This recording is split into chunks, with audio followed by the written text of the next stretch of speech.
Seterusnya, kita akan belajar unit 8 yang bertajuk Penglibatan Diri Peneraju Komuniti.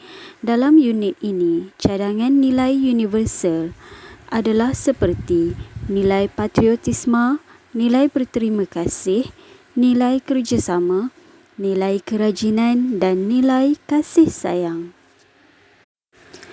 Penglibatan diri peneraju komuniti. Penglibatan diri bermaksud menglibatkan diri dalam sesuatu organisasi ataupun komuniti yang bertujuan untuk membangunkan sesebuah komuniti serta memajukan komuniti tersebut. Terdapat beberapa contoh program komuniti. Antaranya ialah projek bantuan fizikal, iaitu membaik pulih rumah, pembinaan kemudahan awam serta infrastruktur seperti balai raya, rumah ibadat dan saliran air. Contoh yang kedua, bantuan kemanusiaan. Antaranya menjadi sukarelawan, khidmat nasihat serta program ramah mesra. Contoh yang ketiga, projek pembangunan pelancongan. Antaranya ialah program Inap Desa. Perusahaan kecil dan sederhana IKS. Contoh yang keempat, aktiviti riadah seperti larian amal, sukaneka komuniti, program kelestarian alam seperti gotong royong, penanaman pokok, penempatan haiwan terbiar dan program Kitar Semula. Contoh kelima, program kesihatan seperti menderma darah ataupun menderma organ, kempen anti dadah dan saringan kesihatan.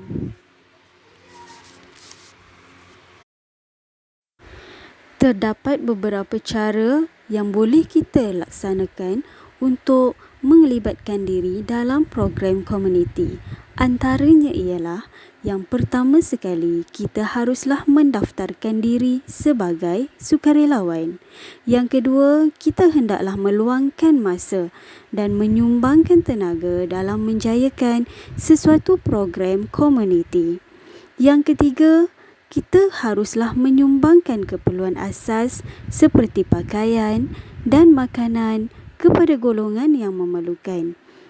Yang keempat, kita harus menggalakkan rakan atau keluarga menyertai program komuniti bersama-sama.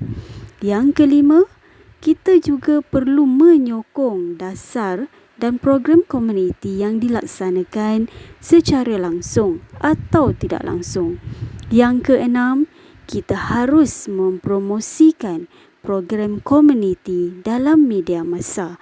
Dan yang ketujuh, kita perlu memberikan sumbangan pengetahuan, kemahiran atau kepakaran untuk melaksanakan program komuniti ini. Apakah kepentingan yang akan kita dapat jika melaksanakan program komuniti ini? Yang pertama, dapat memupuk semangat patriotik dan perpaduan dalam kalangan masyarakat. Yang kedua, dapat membina jalinan kerjasama yang berterusan. Yang ketiga, mewujudkan semangat kekitaan dan kerja berpasukan serta meningkatkan keyakinan masyarakat. Yang keempat, menghargai harta benda, ruang dan fasiliti yang dikongsi bersama. Yang kelima, akan menjadi inspirasi kepada orang ramai untuk melibatkan diri dalam program komuniti. Yang keenam, dapat menggalakkan komuniti agar lebih bertanggungjawab dalam melaksanakan sesuatu program. Yang ketujuh, dapat menyumbang kepada pembangunan negara dan mengurangkan gejala sosial. Yang kelapan, mampu menangani cabaran dalam negara dan menyumbang kepada pembangunan negara. Terdapat beberapa implikasi kerana kurangnya penglibatan dalam program komuniti. Antaranya ialah manusia akan lebih bersikap individualistik Seterusnya, kelestarian alam akan terabai.